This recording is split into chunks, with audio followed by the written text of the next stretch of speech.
¿Qué tal, amigos de Canal Foros X? Bienvenidos sean todos ustedes a esta nueva emisión de su programa Aprendiendo tu Fe. Y bueno, a nombre de mi compañero Armando Jaramillo, su amigo Jorge Gasca les saluda con mucho gusto en cada uno de sus hogares y a quienes siguen esta transmisión.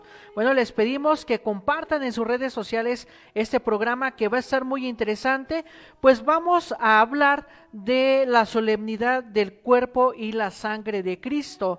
Como ustedes ya saben, el jueves pasado se llevó precisamente esta solemnidad, ¿verdad?, del Corpus Christi, donde vimos en nuestras parroquias que se hace esta procesión con el Santísimo después de haber celebrado la Eucaristía. Sin embargo, pues esta fiesta se vuelve a celebrar el día de mañana domingo como el cuerpo y la sangre de Cristo. Así que pues sean todos ustedes bienvenidos y vamos a escuchar con atención el Evangelio de mañana domingo.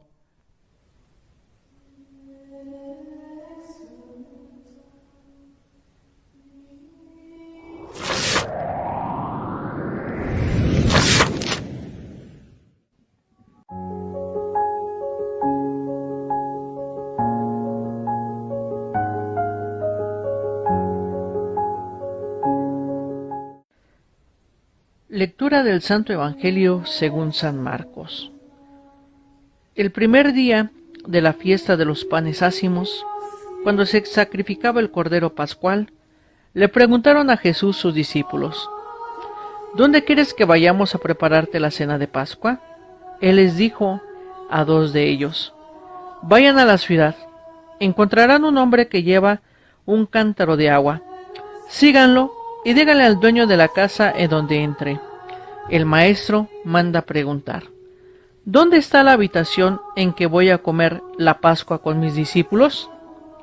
Él les enseñará una sala en el segundo piso, arreglada con divanes. Preparémonos allí la cena. Los discípulos se fueron. Llegaron a la ciudad, encontraron lo que Jesús les había dicho y prepararon la cena de Pascua. Mientras cenaban, Jesús tomó un pan, pronunció la bendición, lo partió y se lo dio a sus discípulos, diciendo: Tomen, esto es mi cuerpo. Y tomando en sus manos una copa de vino, pronunció la acción de gracias. Se la dio, todos bebieron y les dijo: Esta es mi sangre, sangre de la alianza que se derrama por todos. Yo les aseguro que no volveré a beber del fruto de la vid hasta el día en que beba el vino nuevo en el reino de Dios. Después de cantar el himno, salieron hacia el monte de los olivos.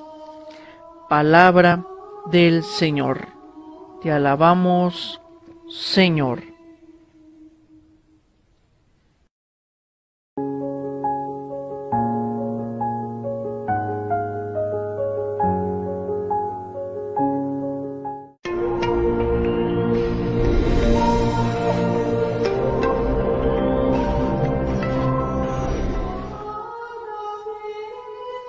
Bueno, amigos, pues tenemos este evangelio que vamos a meditar el día de mañana domingo, que pues está bastante interesante, al igual que pues todos los evangelios, ¿verdad?, dominicales, de los cuales participamos en la Eucaristía, ya sea de manera virtual o de manera presencial. Bueno, ¿qué podemos decir, verdad? Queremos compartir esta reflexión con ustedes. Bueno, y vemos que en el momento central de nuestras celebraciones eucarísticas proclamamos: este es el sacramento de nuestra fe, ¿verdad?, cuando ya se da la consagración, ¿verdad?, con un artículo determinado, Él, como si solo hubiera un sacramento, no decimos, este es uno de los 7 sacramentos, ni siquiera este es el sacramento más importante. Y es que realmente solo tenemos un sacramento, Jesucristo, Eucaristía. Como ya hemos mencionado en otros programas, todos los sacramentos tienen su centro y su culmen en la Eucaristía. Los otros no son sino derivaciones, variaciones, aplicaciones a distintos momentos de la vida de nuestra fe. Y sin embargo, hay no pocos bautizados que dicen no necesitar ese sacramento central de la fe. Y quienes se acercan a él principalmente si es día de precepto y no siempre, ¿sí? A veces desmeritamos, como ya hemos dicho en otros programas, ese gran sacramento de la Eucaristía, donde precisamente se nos da este alimento del cuerpo y la sangre de nuestro Señor Jesucristo. Muchos no sabrían explicar por qué es importante o necesario. Tal vez ofrezcan su testimonio de que se sienten bien al comulgar, que les ayuda a ser mejores, que les falta algo si no van a misa. Está bien, pero esto no ayuda gran cosa a los que preguntan, ¿por qué debería ir yo a la Eucaristía? ¿Por qué es importante o necesario? Eso se queda corto. Tenemos que reconocer que hay una buena falta de formación bíblica, teológica y litúrgica, ¿sí? Que ayude a valorar, a disfrutar y a aprovechar esto que Jesús nos dejó como testimonio de su vida, como también evitar convertirlo en algo diferente a lo que Jesús pretendió.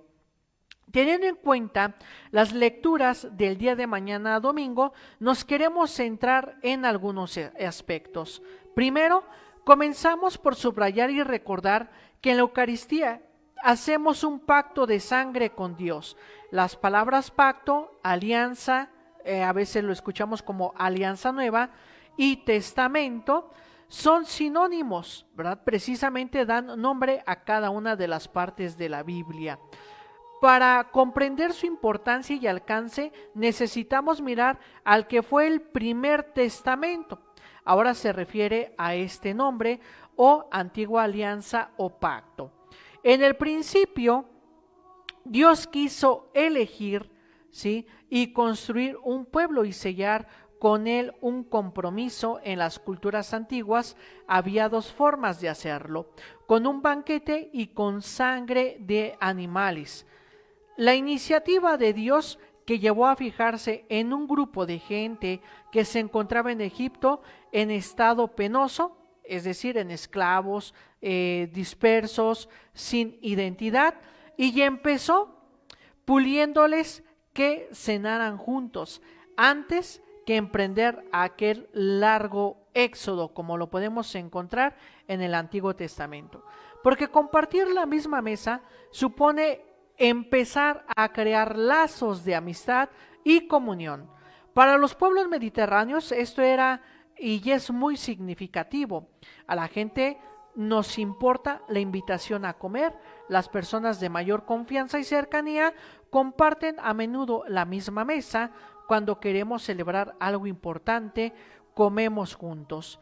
Y es que Dios pretendía desde el principio la convivencia, la unión, la cercanía, la amistad, la intimidad entre los que iban a formar su pueblo. También ese fue un objeto muy significativo para Jesús, que con tantísima frecuencia compartía la mesa con toda clase de personas, sin discriminar ni dar condiciones.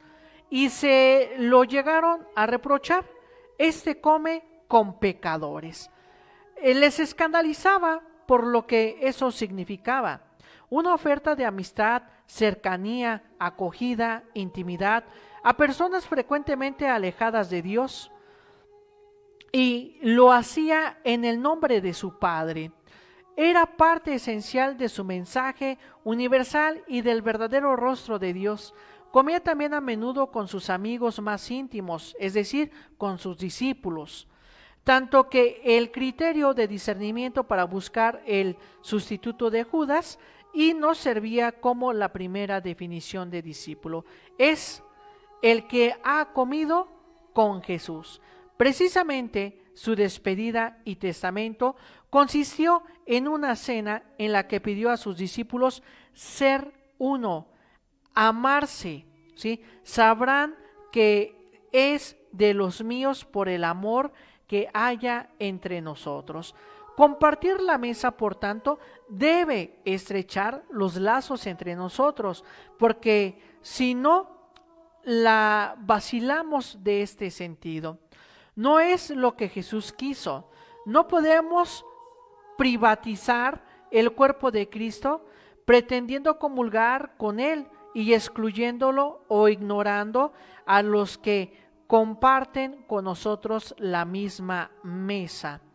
Después de la liberación de Egipto, llegaron al Sinaí, donde culminaría y se ratificaría un pacto, una alianza o contrato.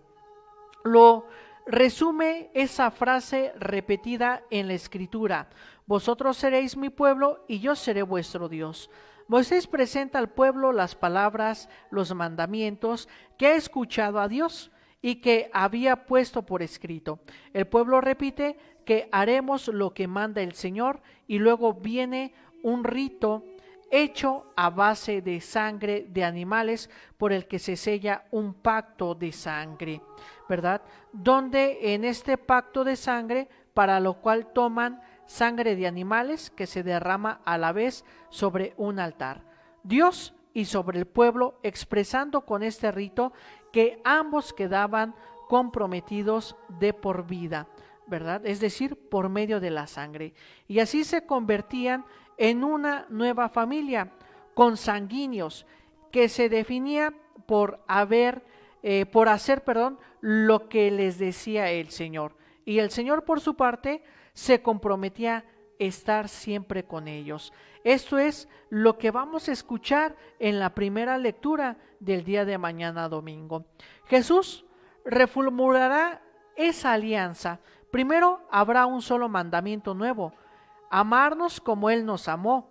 Considera discípulos suyos a los que hagan lo que Él manda, amar como Él, y se compromete a estar con ellos todos los días hasta el fin del mundo. Se compromete a darles su propia vida, a serlos hermanos e hijos, y esto lo hace por medio de un gesto: compartir el pan y beber la copa. Son discípulos suyos los que comen su cuerpo y beben su copa. Y este pacto, esta alianza, lo sella Jesús con su propia sangre. Como signo de su fidelidad y de su amor incondicional, Él ofrece toda una vida. Eso es la sangre, entregada, derramada desde el amor. Y pide a sus discípulos: a partir de ahora, vosotros, todos juntos en comunión, vais a ser mi cuerpo, haciéndome presente en el mundo cuando yo ya no esté. Segundo aspecto: vais a hacer de vuestra vida una entrega hasta el final como mi propia entrega. Siguiente aspecto: recibir su cuerpo y sangre es irnos convirtiendo en el mismo Jesús para hacer lo mismo que Él hizo, en memoria suya, hasta poder decir como San Pablo: yo ya no soy yo, es Cristo quien vive en mí. Por último, la sangre nos lo recordaba la carta a los Hebreos. Tenía también un sentido de purificación, de renovación, cuando el pueblo quebrantaba su compromiso, su alianza. Se repetía todos los años en la fiesta del Yom Kippur. Jesús sustituye todos estos antiguos ritos y ofrece su vida, derrama su sangre para el perdón de los pecados. Jesús muere en la cruz pidiendo el perdón al Padre para nosotros, de modo que ya no necesitamos más sangre de animales. La participación en el sacramento de nuestra fe nos devuelve la comunión con Dios tantas veces como la perdamos. Es realmente el sacramento del perdón para los pecadores. Por eso debemos de valorar el sacramento de la Eucaristía y siempre comulgar en la Eucaristía. ¿Por qué? Porque ese es el centro de nuestra fe. Estimados amigos, quédense con nosotros, vamos a una pausa y enseguida regresamos.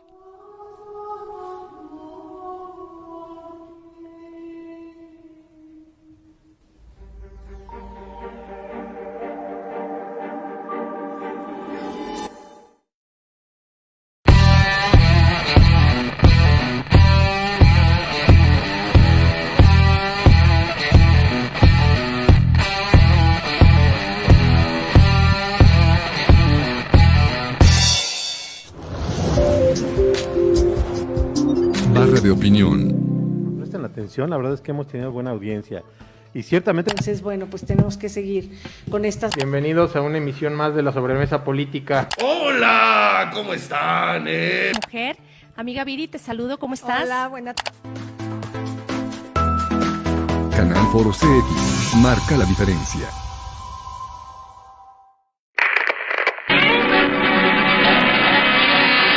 Bonanza.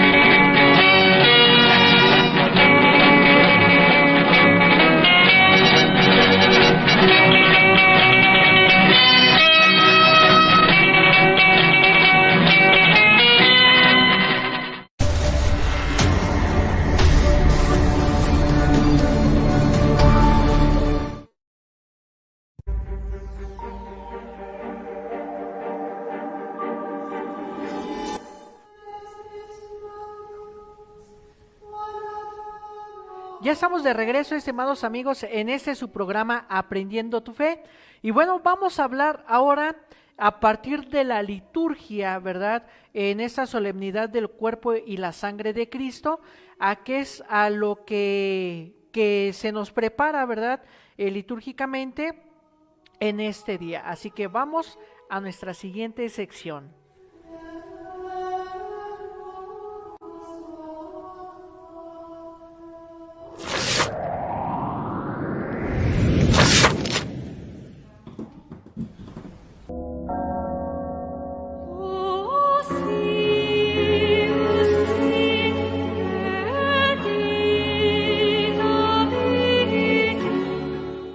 Bueno, esa fiesta se empezó a celebrar en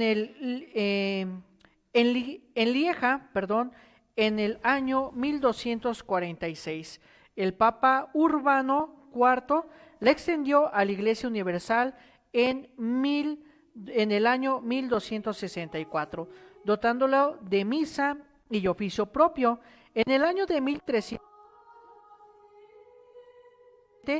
fue de nuevo recomendada por el Concilio de Vienne, Francia, y por el Papa Juan XXII, respectivamente.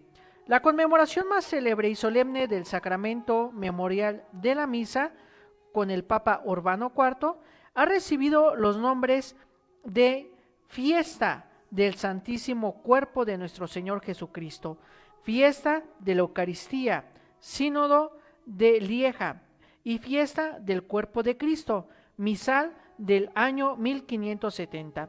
Hoy se denomina Solemnidad del Cuerpo y la Sangre de Cristo, habiendo desaparecido la fiesta de la preciosísima sangre el día 1 de julio. La procesión con el sacramento es recomendada por el instrumento, ¿verdad? Y por el catecismo como testimonio público de veneración hacia la Santísima Eucaristía. Los textos de la liturgia ofrecen una síntesis de todos los aspectos del misterio eucarístico, dotada de series de lecturas para cada ciclo del leccionario. En el año A, la fiesta destaca la Eucaristía como banquete del Señor, prefigurado en el desierto, para formar un solo cuerpo con el pan de la vida. En el año B, que es en el año en el cual estamos nosotros en este momento, el tema de la alianza sellada en la sangre de Cristo, y en el año C se pone de relieve el sacrificio memorial. Las oraciones son las mismas del antiguo formulario, con esta celebridad, ¿verdad? Con la célebre colecta dirigida a Cristo que nos dejó el memorial de su pasión. No obstante, el misal ofrece dos prefacios para escoger, uno centrado en Cristo, sacerdote y víctima, y otro en la instrucción del sacrificio y del sacramento, y además un tercero, destinado perfectamente a las misas en las que se administra el viático. La liturgia de las horas de la solemnidad utiliza de nuevo los célebres himnos y antífonas del anterior oficio. Entre todas las antífonas destaca las del Magnificat, las de las primeras vísperas y de las segundas. Las lecturas bíblicas son del Éxodo, a la que sigue un texto de Santo Tomás, ¿verdad? Por eso, el culto de la Eucaristía en la liturgia de la misa expresamos nuestra fe en la presencia real de Cristo bajo sus especies de pan y de vino. Entre otras maneras, nos arrodillamos o inclinamos profundamente en señal de adoración al Señor. La Iglesia Católica ha dado y continúa dando este culto de adoración que se debe al sacramento de la Eucaristía, no solamente durante la misa, sino también fuera de su celebración, conservando con el mayor cuidado las hostias consagradas, preservándolas a los fieles para que las veneren con solemnidad, llevándolas en procesión en medio de la alegría del pueblo. Es grandemente admirable que Cristo haya querido hacerse presente en su iglesia de esta singular manera, puesto que Cristo iba a dejar a los suyos bajo su forma visible. Quiso darnos su presencia sacramental, puesto que iba a ofrecer en la cruz por nuestra salvación. Quiso que tuviéramos el memorial del amor con que nos había amado hasta el fin, hasta el don de su vida.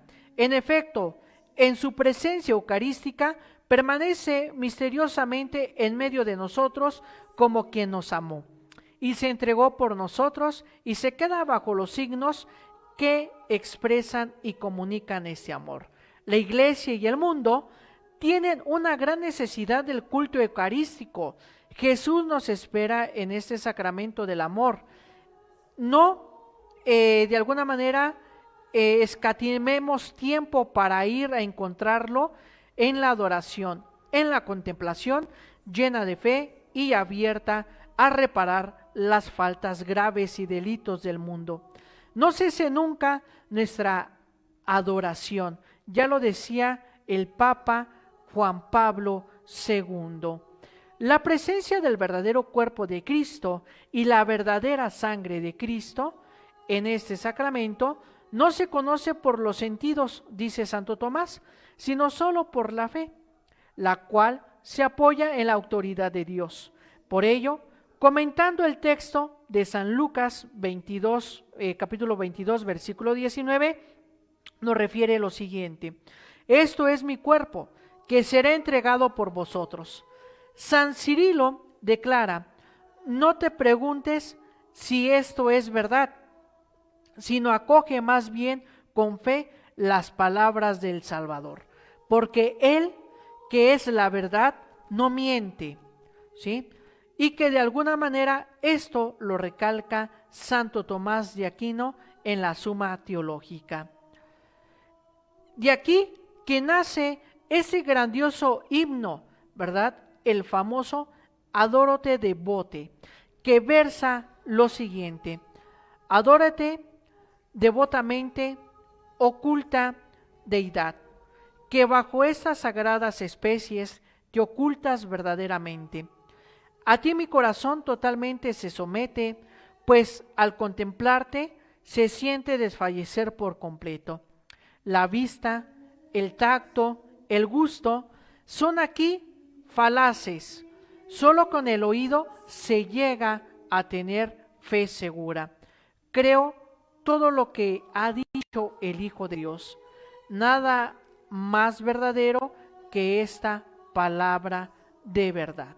Por consiguiente, estimados amigos, pues vemos que tenemos que recibir el cuerpo de Cristo porque litúrgicamente es aceptar su invitación y comprometernos a construir una comunidad, fortalecer lazos, amar a los que Jesús elige sentar conmigo a su mesa, aquellos hermanos que están a mi derecha, que están a mi izquierda.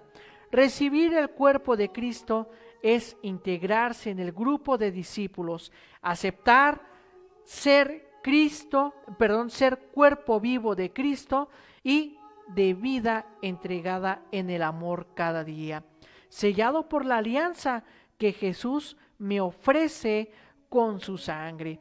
Recibir el cuerpo de Cristo es estar dispuesto a hacer todo lo que el Señor nos ha dicho en la liturgia de la palabra, lo que encontramos en las Escrituras. Recibir el cuerpo de Cristo supone a menudo reconocer que hemos fallado en nuestra entrega a Dios a través de los hermanos y necesitamos renovar nuestra alianza y acoger la vida, el espíritu, el amor, el perdón que Cristo nos ofreció durante toda su vida, culminada en la muerte de cruz. Recibir el cuerpo de Cristo es aceptar que Dios se pone en mis manos. De allí la costumbre y el sentido de recibir la comunión en la mano, que durante los primeros 10 siglos fue el único modo de comulgar y que ahora por esta pandemia lo estamos haciendo de nueva cuenta. Y depende de mí, depende de cada uno de nosotros para que lo lleve conmigo y le reparta y me reparta como Él a cualquier hermano que tenga hambre.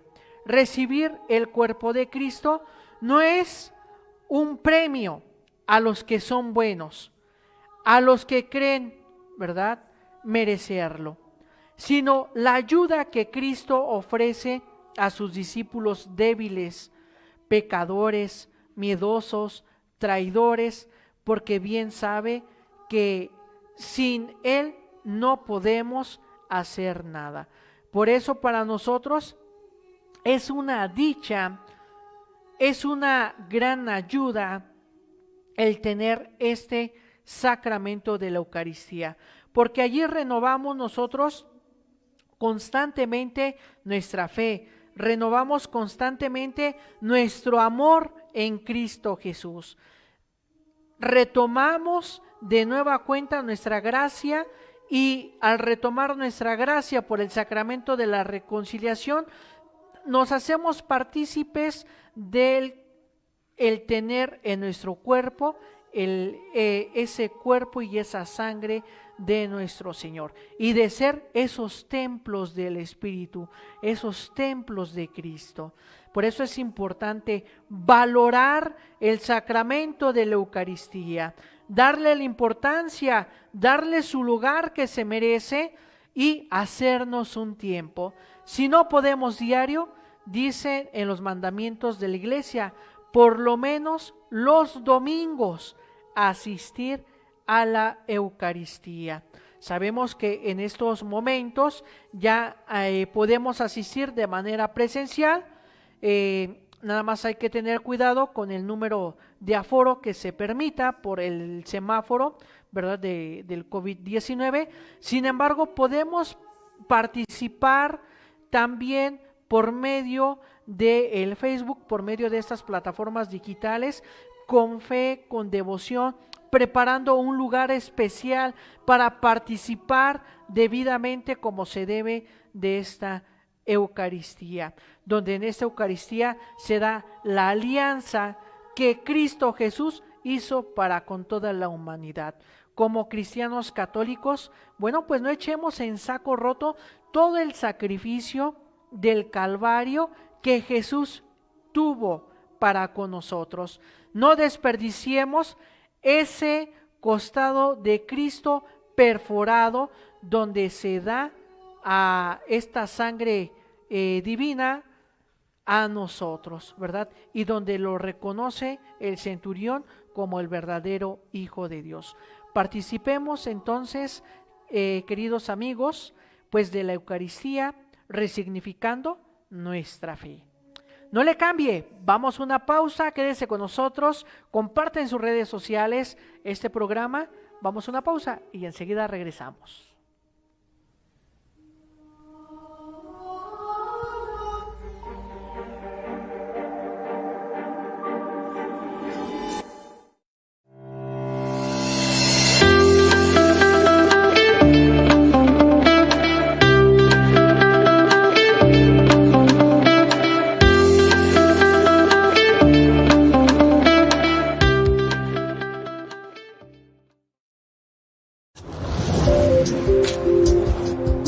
Barra de opinión. Presten atención, la verdad es que hemos tenido buena audiencia. Y ciertamente Entonces, bueno, pues tenemos que seguir con estas... Bienvenidos a una emisión más de la sobremesa política. Hola, ¿cómo están? Mujer, amiga Viri, te saludo, ¿cómo estás? Hola, buenas Canal Foro CX. Marca la diferencia.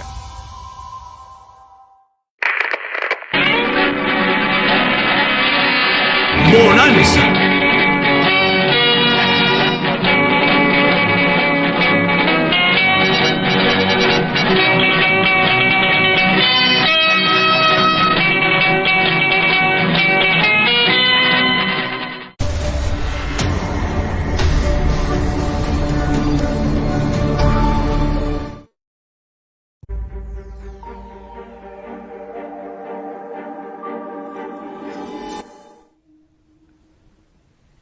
Ya estamos de regreso, amigos.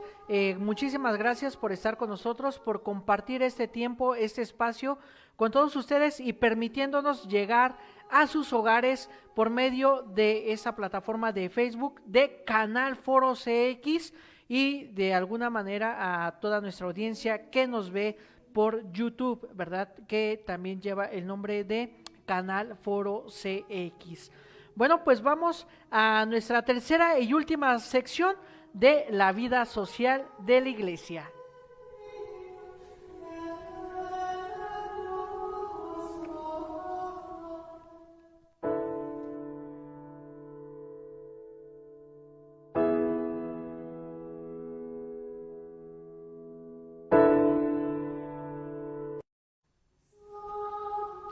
Bueno, del documento que vamos a hablar el día de hoy en esta colección de San Pablo es el 201, que lleva por nombre Varón y Mujer los creó, para una vía de diálogo sobre la cuestión del género en la educación. Es el título del documento de la Congregación para la Educación Católica, publicado la mañana del lunes 10 de junio del 2019. La Congregación para la Educación Católica, dentro de las competencias, tiene la intención de ofrecer algunas reflexiones que puedan orientar y apoyar a cuantos están comprometidos con la educación de las nuevas generaciones y abordar metódicamente las cuestiones más debatidas sobre la sexualidad humana, a la luz de la vocación al amor, a la cual toda persona está llamada. Este es el objetivo del documento presentado por el Dicasterio Vaticano sobre la cuestión del género en la educación. El documento, firmado por el cardenal Giuseppe Bersaldi, prefecto de la Congregación para la Educación Católica, y el arzobispo Vincenzo Sani, secretario del mismo dicasterio, busca afrontar una verdadera y propia emergencia educativa, en particular por lo que concierne a los temas afectividad y sexualidad. En muchos casos, evidencia el documento, han sido estructurados y propuestos caminos educativos que transmiten una concepción de la persona y de la vida pretendidamente neutra, para lo que en realidad refleja una antropología contraria a la fe y a la razón y a la justa razón. La desorientación antropológica se caracteriza ampliamente el clima cultural de nuestro tiempo. Precisa el documento, ha ciertamente contribuido a desestructurar la familia, con la tendencia a cancelar las diferencias entre el hombre y la mujer, consideradas como simples efectos de un condicionamiento histórico-cultural. En este contexto, citando a Moris Letizia, se evidencia que la misión educativa enfrenta el desafío que surge de diversas formas en una ideología genéricamente llamada gender, que niega la diferencia y la reciprocidad natural de hombre y mujer. Esta ideología presenta una sociedad sin diferencias de sexo y vacía el fundamento antropológico de la familia. Esta ideología lleva a proyectos educativos y directrices legislativas que promueven la identidad personal y una intimidad afectiva radical, desvinculadas de la diversidad biológica entre hombre y mujer. La identidad humana viene determinada por una opción individualista que también cambia con el tiempo. Ante esta situación, la Congregación para la Educación Católica señala que es evidente que la cuestión no puede ser aislada del horizonte más amplio de la educación del amor, la cual tiene que ofrecer, como señaló el Concilio Vaticano II, una positiva y prudente educación sexual dentro del derecho inalienable de todos de recibir una educación que responda al propio fin del propio carácter, al diferente sexo y que sea conforme a la cultura y a las tradiciones patrias, y al mismo tiempo esté abierta a las relaciones fraternales con otros pueblos a fin de fomentar en la tierra la verdadera unidad y la paz. En este sentido, la Congregación de la Educación Católica ha ofrecido ulteriores profundizaciones en el documento, que de alguna manera son orientaciones educativas sobre el amor humano, que son pautas de educación sexual. Por ello, el documento recuerda que la visión antropológica cristiana ve en la sexualidad un elemento básico de la personalidad, un modo propio de ser, de manifestarse, de comunicarse con los demás, de sentir, de expresar y de vivir el amor humano. Por eso, es parte integrante del desarrollo de la personalidad y de su proceso educativo. Verdaderamente, en el sexo radican las notas características que constituyen a las personas como hombres y mujeres en el plano biológico, psicológico y espiritual, teniendo así mucha parte en su evolución individual y en su inserción en la sociedad.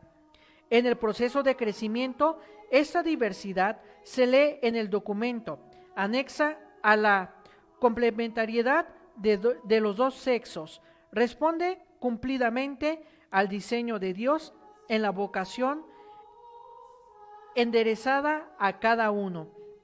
La educación afectivo-sexual considera la totalidad de la persona y exige, por tanto, la integración de los elementos biológicos, psicoafectivos, sociales y espirituales. La Congregación para la Educación Católica tiene la intención de ofrecer algunas reflexiones que puedan orientar y apoyar a cuantos están comprometidos con la educación de las nuevas generaciones, abordar metódicamente las cuestiones más debatidas sobre la sexualidad humana, a la luz de las vocaciones al amor a la cual toda persona es llamada. De esta manera se precisa en el documento. Se requiere promover una metodología articulada en las tres actitudes que son escuchar, razonar y proponer, que favorezcan el encuentro con las necesidades de las personas y comunidades. De hecho, escuchar las necesidades del otro, así como la comprensión de las diferentes condiciones, lleva a compartir los elementos racionales y a prepararse para una educación cristiana arraigada en la fe, que de alguna manera todo ilumina una nueva luz y manifiesta el plan divino sobre la entera vocación del hombre. Por lo tanto, estimados amigos, pues es importante de alguna manera conocer todos y cada uno de estos documentos que nos ofrecen el magisterio de la Iglesia. ¿Para qué? Para conocer la problemática de estos problemas sociales, conocer la postura de la Iglesia, donde vemos que nos da luz por medio de estos documentos para entender este tipo de situaciones, ¿verdad?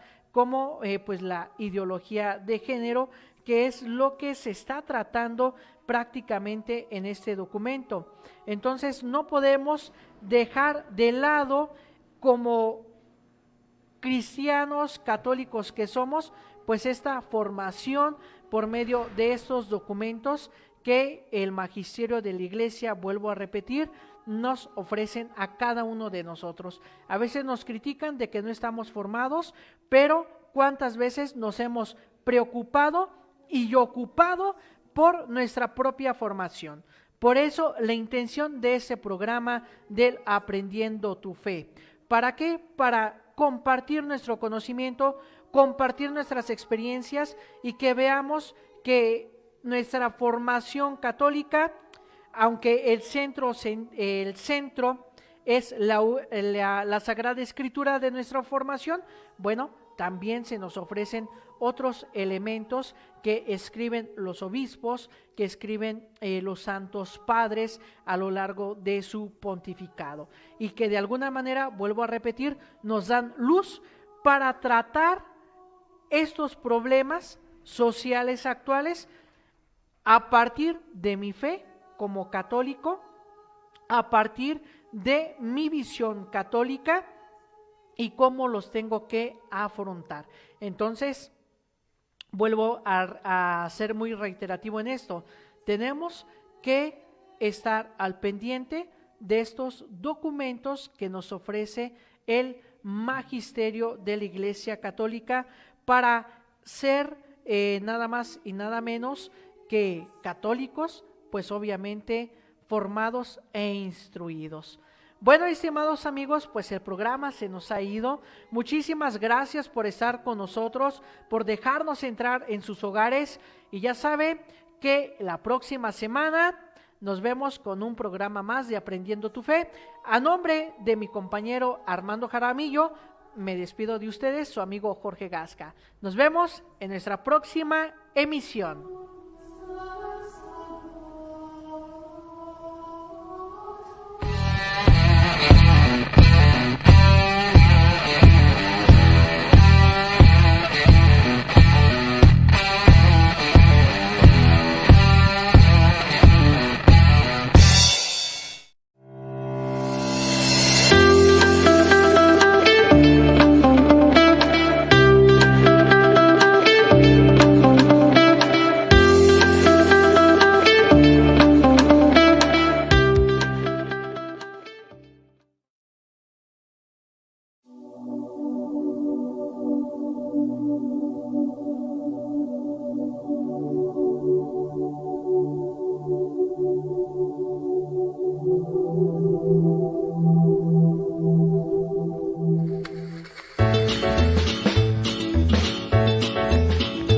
Canal Foro CX, marca la diferencia.